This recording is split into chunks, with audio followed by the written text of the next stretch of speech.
Halo, assalamualaikum warahmatullahi wabarakatuh, sahabat semuanya, sahabat Top Just TV. Kali ini kita kedatangan tamu televisi LG dengan seri 32LN541P yang konon katanya kerusakan itu mati-mati sendiri.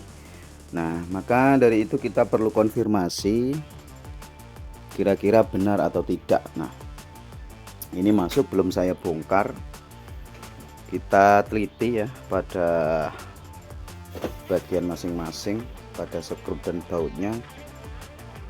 Ternyata ini bekas, kemungkinan besar masuk servis ya, pernah masuk servis juga karena di sini. Nah, ini coba dilihat, ada skrup yang terangkat. Ini belum saya bongkar, namun ada skrup yang sudah terangkat ya. Jadi ini kemungkinan sudah pernah dibongkar ya teman-teman semuanya. Maka untuk mengkonfirmasi bahwa televisi ini mati hidup sendiri, kita perlu bongkar total dan kita cek kondisi yang ada di dalamnya, sobat semuanya. Nah, kadang ya yang dibilang oleh customer ataupun konsumen itu berbeda dengan realita ya. Bilangnya cuman begini, tapi kenyataannya sudah dibongkar ya, itu ya cukup menyusahkan bagi teknisi yang keduanya. Oke teman-teman, langsung saja kita bongkar untuk kondisi televisi LG 32LN541B. Kita akan bongkar langsung aja dan kita lihat dalamannya seperti apa sobat semuanya.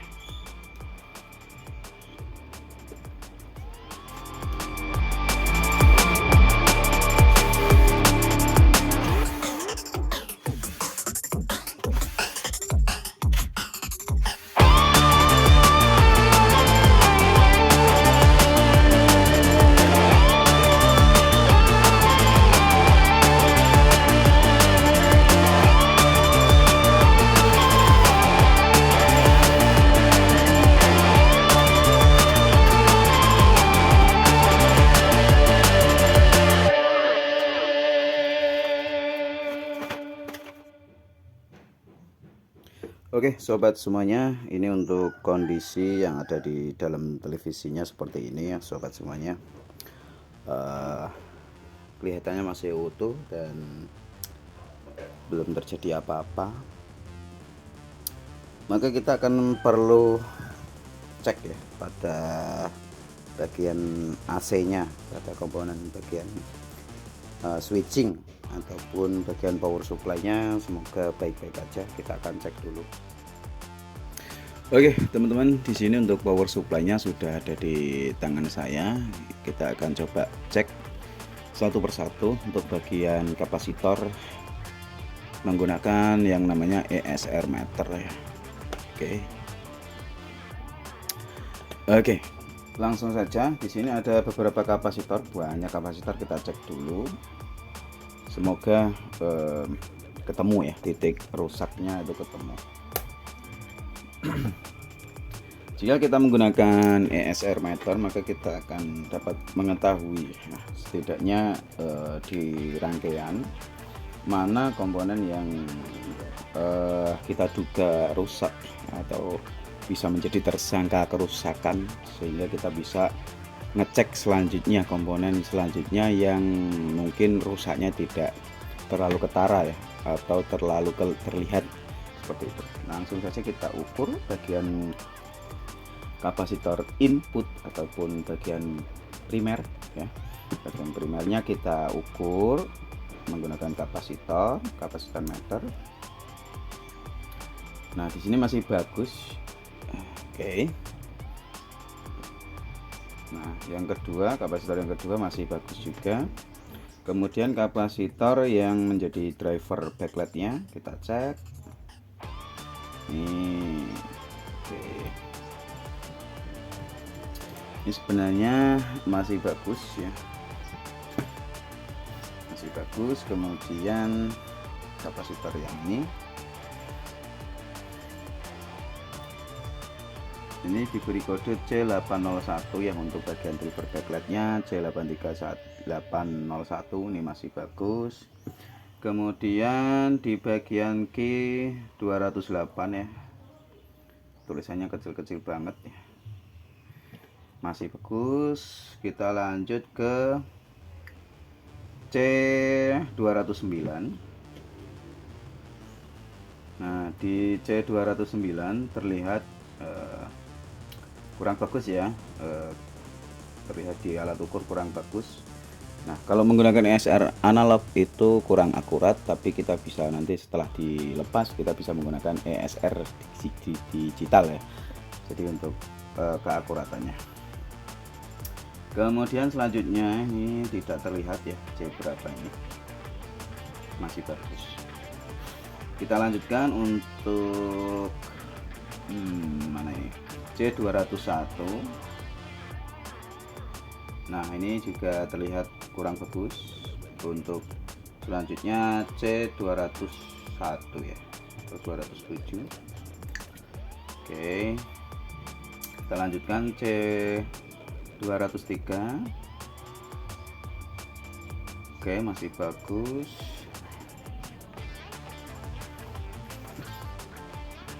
Berapa lagi? Ini masih bagus. Nah, ada dua kapasitor yang terlihat masih terlihat kurang bagus ataupun kurang sempurna, maka kita akan coba lepas dan kita cek ya, cek ulang menggunakan ESR digital seperti itu sahabat semuanya. Kita langsung saja lepas. Jangan lupa pakai atraktor.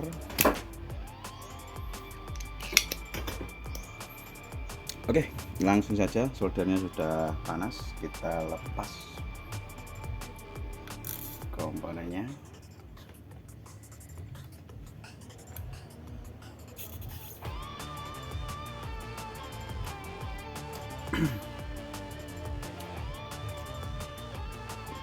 Dibaca nilainya 470 mikrofarad 10 volt. Kemudian yang selanjutnya tadi terlihat berapa?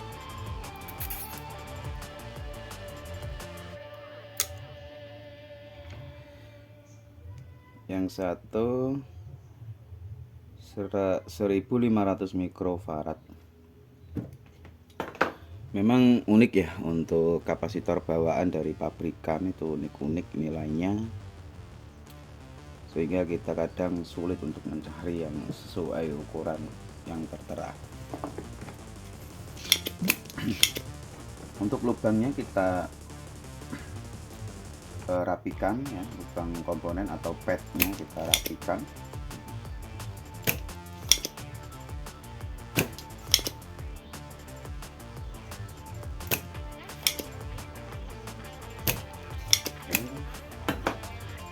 Selanjutnya kita akan cek menggunakan ESR meter yang digital ya teman-teman. Jangan lupa kita nolkan dulu di sini. Antara kutub positif dan negatif itu kita coba shortkan guna menghindari lonjakan ya, yang mungkin akan bisa merusak kapasitan ataupun alat ukur kita.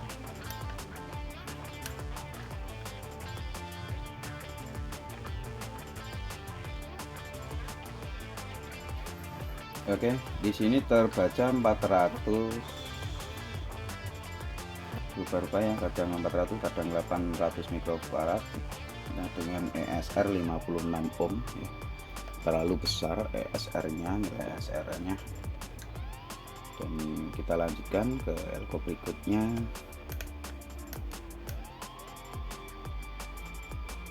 Nah, di sini 91 mikrofarad dengan ESR 46 ohm ya. Nilainya hambatannya terlalu besar. Maka dari itu teman-teman, kita akan coba ganti terlebih dahulu ya untuk kapasitor yang sudah kita ukur.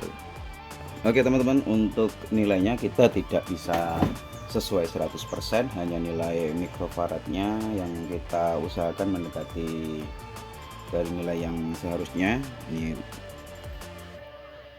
karena sangat sulit sekali mencari nilai elko yang sesuai ataupun sama persis, tuh agak sulit ya teman-teman. maka kita akan cari alternatifnya seperti itu. Langsung saja kita pasang ataupun kita tes dulu untuk kapasitor barunya. Kita tes dulu ya, kadang kapasitor baru itu rusak.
Oke sobat semuanya, untuk TV-nya sudah bisa menyala ya, alhamdulillah.